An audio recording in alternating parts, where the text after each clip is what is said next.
लखनऊ में all India इमाम association के अध्यक्ष मौलाना साजिद रशीदी के खिलाफ एफआईआर दर्ज की गई। आपको बता दें कि उन पर समाजवादी पार्टी की सांसद डिंपल यादव के खिलाफ अभद्र और आपत्तिजनक टिप्पणी करने और धार्मिक तनाव फैलाने का। नमस्कार दोस्तों, मैं हूं आपके साथ अरविंद। मुझे ऐसा कहने में कोई गुरेज नहीं है। हमारे यशस्वी तपस्वी कथित विश्वगुरु प्रधानमंत्री ने अपनी पार्टी भारतीय जनता पार्टी का चाल चरित्र चेहरा पूरी तरह बदल कर रख दिया है। इसमें उनकी बीते 11 सालों की तपस्या का योगदान है। यह पार्टी अब एक नौटंकी, भांगरेस, तमाशा, सर्कस में तब्दील हो चुकी है, जहां पर के एक आदमी हंसता है तो सभी हंसते हैं, एक दुखी होता है तो सभी दुखी हो जाते हैं। न जाने कैसी पार्टी ये बन चुकी है। कभी अडवाणी जी से चाल चरित्र चेहरे वाली पार्टी जरूर कहा करते। मामला समाजवादी पार्टी के मुखिया अखिलेश यादव की सांसद पत्नी डिंपल यादव का है, जिनको लेकर के बीजेपी समर्थित कथित मौलाना साजिद रशीदी ने एक अभद्र टिप्पणी की, जिसके लिए उसकी ठुकाई पिटाई जरूर होनी चाहिए। उसकी दाढ़ी के बाल समाजवादी पार्टी के कार्यकर्ताओं को नोच लेने चाहिए, क्योंकि जो लोग महिलाओं पर अभद्र टिप्पणी करते हैं उनका ऐसा हश्र तो होना ही चाहिए। मौलाना ने कथित रूप से डिंपल के लिए कुछ ऐसे शब्दों का इस्तेमाल किया जो महिलाओं की गरिमा को ठेस पहुंचाने वाले माने गए। डिबेट के दौरान मौलाना को कहते हुए सुना गया कि डिंपल यादव मस्जिद के अंदर बिना सर ढके नंगी बैठी हुई थी। मगर बात ये यहीं तक नहीं है। आज सांसद डिंपल यादव को लेकर के बीजेपी की सांसद संसद के बाहर एक प्रदर्शन करती हैं कि कैसे इस मौलाना ने, कथित मौलाना ने अभद्र टिप्पणी कर दी डिंपल यादव जी को लेकर के। ऐसे नहीं करना चाहिए था। यह महिलाओं का अपमान है, डिंपल यादव का अपमान है। उसके बाद स्वर्गीय सुषमा स्वराज जी की बिटिया बांसुरी स्वराज कहां से पीछे रहती। उन्होंने भी मोर्चा संभाला। उन्होंने कहा कितनी गलत बात हो गई, समाजवादी पार्टी सांप्रदायिक राजनीति कर रही है, जबकि समाजवादी पार्टी ने इस कथित मौलाना के खिलाफ एफआईआर करवा दी है, किसी कार्यकर्ता ने करवा दी है।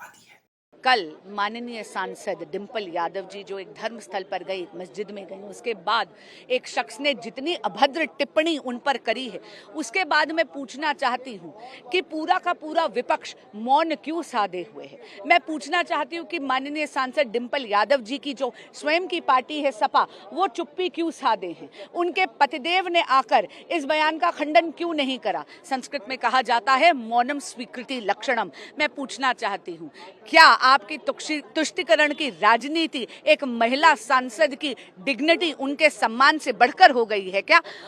एनडीए का पूरा घटक दल यहां पर आज खड़ा था आवाज उठाने के लिए। हम हर नारी के सम्मान के लिए खड़े रहेंगे, चाहे वो विपक्ष और समाजवादी पार्टी के कार्यकर्ता इस कथित मौलाना का जो हश्र करेंगे मुझे पता है।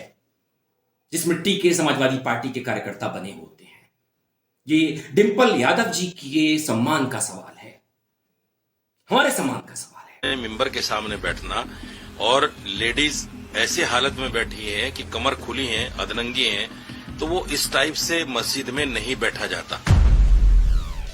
क्या पहन के आए लोकसभा में, बताओ, वही पहन के आया करेंगे। अरे घटिया बयान है, इस तरह के बयान कोई पागल कर सकता है। नाक बात है। और जब वो महिलाओं की प्रतिनिधि हो, जनप्रतिनिधि हो, सबसे बड़ी पंचायत की सदस्य हो, ऐसी टिप्पणी करना, तो आप ये सोचिए कि आम जो महिला है उसके लिए क्या हम इस समाज में संदेश दे रहे हैं। बहुत अभद्र टिप्पणी है, अफसोसजनक है, और ऐसे लोगों पे कड़ी से कड़ी कार्रवाई होनी चाहिए। इनको सामाजिक रूप से इनका बहिष्कार होना चाहिए।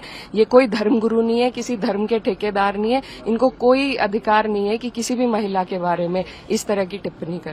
क्या पहन के आए लोकसभा में, बताओ, वही पहन के आया करेंगे। नहीं, लोकसभा में क्या पहन के आए बताओ। जो लोकसभा में पहन के आएंगे वही हमारी हर जगह ड्रेस होगी। नहीं, अच्छी बात है जो भी कार्रवाई हो रही है, और सही है, अच्छी कार्रवाई एफआईआर हुई तो अच्छी बात है। आपके समर्थन में प्रोटेस्ट किया था उनके अगेंस्ट महिलाओं। अगर अच्छा होता, जब मणिपुर जैसी घटना हुई थी जो सोशल मीडिया में जिस तरह के फुटेजेस आए थे, अगर इसी तरह वो प्रदर्शन करती मणिपुर घटना को लेकर, महिलाओं के साथ खड़ी दिखाई देती, और जिस तरह हमारे भारत में जो अभी जो सिंदूर की जो ये पूरा जो ये लड़ाई छिड़ी, और जिस तरह से भारतीय जनता पार्टी के नेतागण, बड़े बड़े मंत्री मंचों से किस तरह की बयानबाजी करी हमारे फौज के अफसरों के लिए, अगर उनके साथ वो खड़ी दिखाई देती तो मैं समझती हूँ ज्यादा अच्छा होता। मगर इन लोगों को, बीजेपी के लोगों को मणिपुर की याद नहीं आती, जहां पर 2 महिलाओं को निर्वस्त्र करा करके परेड कराई गई थी। किसी ने जुबान नहीं खोली थी, बीजेपी ने जुबान नहीं खोली थी, मोदी सरकार ने जुबान नहीं खोली थी।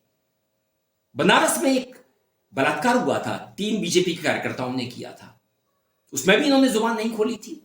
हाथरस के मामले में भी नहीं खोली थी, महिला पहलवानों के मामले में भी नहीं खोली थी, इकरा हसन के मामले में नहीं खोली, जो समाजवादी पार्टी की सांसद हैं। कड़ी सेना का एक कार्यकर्ता उनके खिलाफ अभद्र टिप्पणी करता है, आजकल भागा हुआ है, इसके खिलाफ भी एफआईआर हो चुकी है। सभी हिंदू भाइयों को जय श्री राम और मुस्लिम भाइयों को अस्सलाम वालेकुम व रहमतुल्लाहि व बरकातहू।